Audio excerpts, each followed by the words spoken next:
এখানে দুটো লাউ গাছ একসাথে আছে, আর তার মধ্যে এই লাউ গাছটা দেখো অনেকটা বড় হয়ে গেছে, আর যে পেছনের লাউ গাছটা দেখো সেটা একটু ছোট আছে, সেটা কিন্তু এখন আর ভালোভাবে বাড়তে পারবে না। এক জায়গাতে গাদাগাদি হয়ে গেলে পরে না কোনো গাছই ভালো হয় না। আর আমি এই জিনিসটা ওই জন্য পছন্দ করি না, মানে একটা টবে একটা গাছই থাকবে। তো সেই কারণে আজকে আমি এই গাছটাকে ভাবছি চেষ্টা করবো আর কি, জানি না পেরে উঠবো কিনা। তো এই গাছটাকে সরিয়ে ফেলবার চেষ্টা করব অন্য কোথাও। আর এই দেখো কালকে লঙ্কা গাছ, তো লঙ্কার তো দানা ফেলেছিলাম, তো মাটিটাও সেইভাবে প্রস্তুত করা ছিল না। তো এক জায়গায় করে অনেকগুলো গাছ হয়, তো সেরকম অনেক বেশি গাছ হয়নি, কিন্তু দুটো তিনটে গাছ এক জায়গায় হয়েছিল। তো সেগুলোকে আমি কালকে সব আলাদা আলাদা করে দিয়েছি। আর মাটিটাতে ভালোভাবে সার দেওয়া ছিল না, এতে ডিমের খোসা, গুঁড়ো, চা পাতা, হ্যাঁ, তারপরে সবজির খোসা সব মিশিয়ে মাটিটাকে কি বলবো, চাষের উপযুক্ত করে তুলেছি, উর্বর করে তুলেছি। তুলে গাছগুলোকে একটু ছড়িয়ে ছড়িয়ে বসিয়েছি। তো চলো, সূর্যটা উঠছে। তোমাদের সকলকে পম্পারি ব্লগে অনেক অনেক ভালোবাসা জানিয়ে আজকে শুরু করে দিলাম একটা নতুন ব্লগ। আশা করি তোমরা যে যেখানে আছো সবাই খুব ভালো আছো। ও মা, ঘুঘু পাখিটা কোথায়? আমি ঘুমাচ্ছিলাম যখন, বিছানাতে ছিলাম মশারির মধ্যে, তখন একটু মানে ভোরের দিকে আমি বাথরুমে যাই, বাথরুম থেকে আসার পরে ঘুমটা বেশ পাতলা হয়ে যায়। তো তখন দেখি ঘুঘু ঘুঘু ডাকছে, ওর ডাকেই আমি উঠলাম, প্রায় সাতটা নাগাদ উঠলাম। তো দেখি ঘুঘু পাখিটা আজকে নেই, অন্য কোথাও গেছে ডাকতে। সূর্যটা ধীরে ধীরে বেরিয়ে আসছে নারকেল গাছের পাতার ফাঁক দিয়ে। আর আজকে আরেকটা কাজের প্ল্যানিং রয়েছে আমার। সেই কাজটা কি জানো?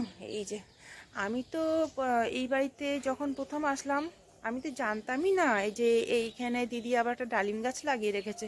তো এই গাছগুলোকে আলাদা আলাদা করে সব সরালাম, সরিয়ে জায়গা ফাঁকা করার পরে প্রায় পরশু দিনকে আমার চোখে পড়লো এই গাছটা। এই দেখো ডালিম গাছ, বেদানা, এই বেদানার গাছটা চোখে পড়লো। এই দেখো কুড়িও এসছে।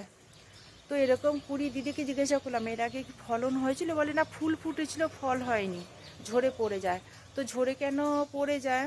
খাবারের অভাবের জন্য। আমাকেও এখন ডিমের খোসা গুঁড়ো করে তারপরে চা পাতা এগুলো দিয়ে না সার দিতে হবে, যাতে। আর গোড়াতে দেখো অনেক জঙ্গল হয়েছে, তুলসী গাছও হয়েছে একটা, নানান রকম জঙ্গল টঙ্গল সব পরিষ্কার করে মাটিটাকে উর্বর করে যত্ন করতে হবে, যাতে ফুল ঝরে না যায়। তো ভাবছি আজকে এই কাজটা করব, দেখা যাক কতদূর কী করে উঠতে পারি। আমার ঘুঘু পাখিটা আবার ডাকছে কোথা থেকে, অন্য কোথাও থেকে ডাকছে ঘুঘু পাখিটা।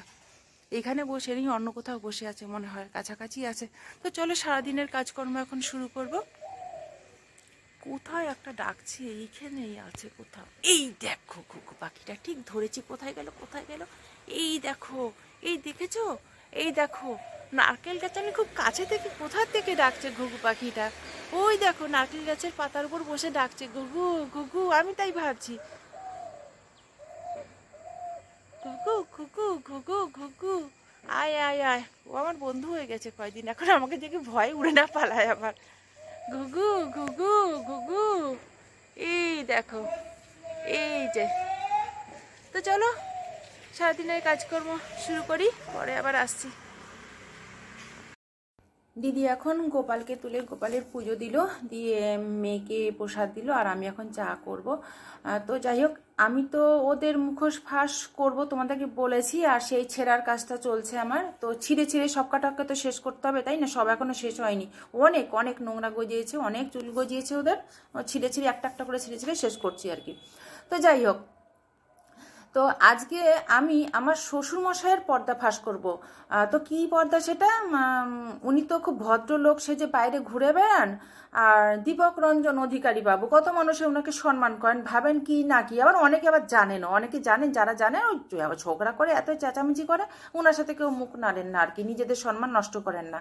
তো যাই হোক, আমাকে তো মুখ নাড়তেই হবে, তাই না? কি করবো বলো, আমি তো একদম ঘনিষ্ঠভাবে জড়িত না, আমি তো সংসারে ছিলাম, আমাকে তো অত্যাচারিত হতে হয়েছে। আর আমি যদি প্রতিবাদটা না করতাম, আমি দেখো, আমি যদি আবার চুপচাপ চলে এসে এখানে বাপের বাড়িতে থাকতাম, আমি যদি এই প্রতিবাদটা করছি কেন, কি কারণ আমি চলে এসেছি, এটা যদি তোমাদেরকে না জানাতাম না, তোমরা হয়তো ভাবতে আমি চরিত্রহীন। ওরা নিজের মুখেই বলতো, আমি চুপ করে থাকতাম, ভয় পেয়ে আমি চুপ করে থাকতাম। কি বলবো বাবা, মানুষকে জানাবো, মানুষে কি ভাববে না ভাববে। ওরাই কিন্তু বলতো পম্পা চরিত্রহীন, অন্য কারোর সাথে পালিয়ে গেছে, একদম সেটাই ওরা করতো। ওরা যেরকম মানুষ না, ওরা ওই রকমই করতো। তো যাই হোক, আমার শ্বশুরের সম্পর্কে যেটা বলতে চাইছি সেটা হচ্ছে উনি খুব নোংরা একটা লোক। উনি কিন্তু মহিলাদের গায়ে হাত তুলতেন, মহিলাদের গায়ে বলতে রাস্তায় ঘাটে বেরিয়ে সব মহিলাদের গায়ে হাত তুলতেন, ওই কথাটা আমি বলছি না, মানে ওনার আন্ডারে, ঠিক আছে, মানে উনারটা যেই মহিলারা খেতেন, মানে উনি ইনকাম করছেন, উনারটা প্রথম খান হচ্ছে ওনার বউ, ঠিক আছে, বিয়ের পর থেকে বউকে ওই জন্য অত্যাচার করতেন, যেহেতু বিয়ে করে নিয়ে এসছেন, ওনার নিজের সম্পত্তি হয়ে গেছে বউটা এখন, তো বউকে ধরে মারধর করতেন, ভীষণ মারধর করতেন, আর রক্ত বার করে দিতে মারতে মারতে, কোমরে প্যান্টের বেল্ট খুলে মারতেন, বিভৎস মারতেন। আর আমি যে এই কথাগুলো বলছি আমার একটু ভয় নেই। ও দাঁড়াও, তোমাদেরকে এইটা একটু দেখে দিচ্ছি, দেখো লাউ গাছটা কীরকম ঝিমিয়ে গেছে। লাউ গাছটাকে ওই একসাথে দুটো ছিল না, আলাদা করে বসিয়ে দিলাম, এখানে ঝিমিয়ে গেছে। আর তারপরে জল ছিটা দিয়েছিলাম, জল ছিটা দেওয়ার পরে ঘন্টা দুয়েকের মধ্যে আবার সোজা হয়ে উঠেছিল। তো যাই হোক, বউকে তো মারতো, বউ তো মানে আমার শাশুড়ি তো সেটা প্রতিবাদ করতেন না, প্রতিবাদ করার ওনার সেরকম ভাষা ছিল না, হয়তো চিৎকার চেঁচামেচি কিছু করতেন, এবার সবার দ্বারা সবটা তো সম্ভব নয়। তো সেই জিনিসটা যেহেতু ওনার হাত এসে গেছিলো মারতে মারতে, উনি ভাবতেন সব মহিলাদেরকেই মারা যায়। আশা করি আমার মনে হয় আমার যে আমাদের বাড়ির ছোটো বউ, মানে আমাদের ছোটো বউ সুতপাকে নিশ্চয়ই কখনো না কখনো মারতে গেছিলো, হয়তো ওনার যখন এরকম স্বভাব থাকবে। তো যেহেতু ছোট ছেলেটা সচেতন, শিক্ষিত, হ্যাঁ, দাপুটে, তার একটা আত্মসম্মান বোধ আছে যে বিয়ে করেছি, বউকে সম্মান রাখতে হবে, সেই ভয়টা নিশ্চয়ই ওনার মধ্যে ছিল, হবে হয়তো, সেই জন্য হয়তো নাও মারতে গিয়ে থাকতে পারেন। আর এই দেখো, এখানে ডালিম গাছটা ছিল না, ডালিম গাছটাকে ঠিক করলাম, জঙ্গল টঙ্গল পরিষ্কার করলাম, করে এই জায়গাটা পরিষ্কার করে ডালিম গাছটাকে আবার ওখানেই বসিয়ে দেবো। আর এইখান থেকেও একটা টব বার করে নিয়ে এসেছি, আজকে এই জঙ্গলটাকেও পরিষ্কার করবো, জবা গাছটাকে ছাড়াবো। এখানে একটা জবা গাছ আছে, একটা নিম গাছ আছে, নিম গাছটাকে আলাদা করে রাখবো।